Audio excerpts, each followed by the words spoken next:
I thank you most sincerely for giving me this opportunity to make a brief statement following my election as the President of the 81st session of the General Assembly earlier today.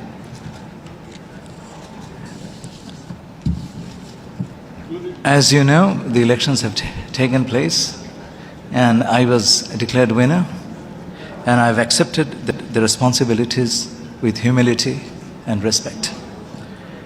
The 81st session of the United Nations General Assembly will be a consequential one, as the Assembly will be called upon to address UN reform, preparations for the next generation of the global development agenda, the transition in the leadership of the United Nations with the selection of the next Secretary General, and similar issues.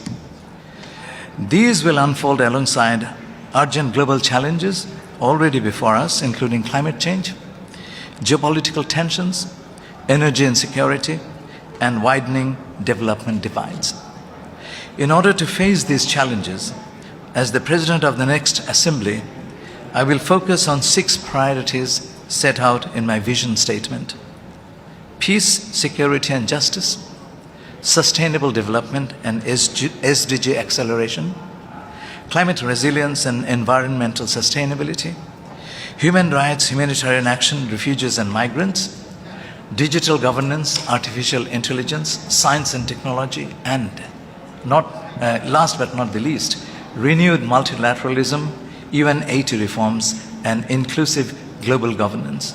Following my election, I told the General Assembly that I will dedicate myself to rebuilding trust, nurturing consensus, opening space for good faith negotiations that will lead to outcomes for all that are owned by all. I will unfailingly uphold the UN Charter and conduct the work of the Presidency in full accordance with the Code of Conduct of the President. I'll be the President of all Member States. I will engage all Member States in the course of my work. I'll not let my personal views interfere with my work as PGA. I will seek common ground without ignoring differences.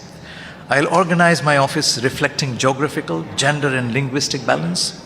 Creating a group within the office of the President to specifically serve the needs of the small delegations will be one of my early priorities. I will also hold consultations with the Secretary General on the organization and resources for the Office of the President of the General Assembly. I called upon all Member States today to contribute to the PGA Trust Fund to help carry out the work of the Office of the President more effectively. I will work with them to ensure adequate long-term funding for a robust internship program.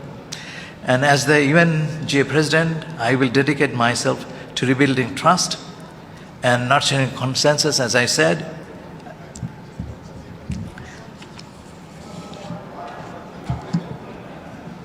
Finally, I don't consider the work of the President as a one-off event, but as a continuum. Therefore, I will carry forward the important initiatives under the current and previous UNGA presidents.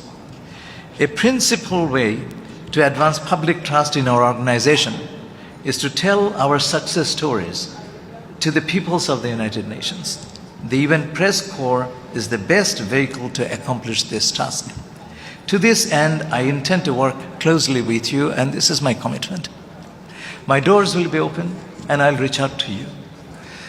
I will set up an effective communication team which will remain in constant contact with you throughout my presidency. I once again thank you for the opportunity to address you. Thank you very much.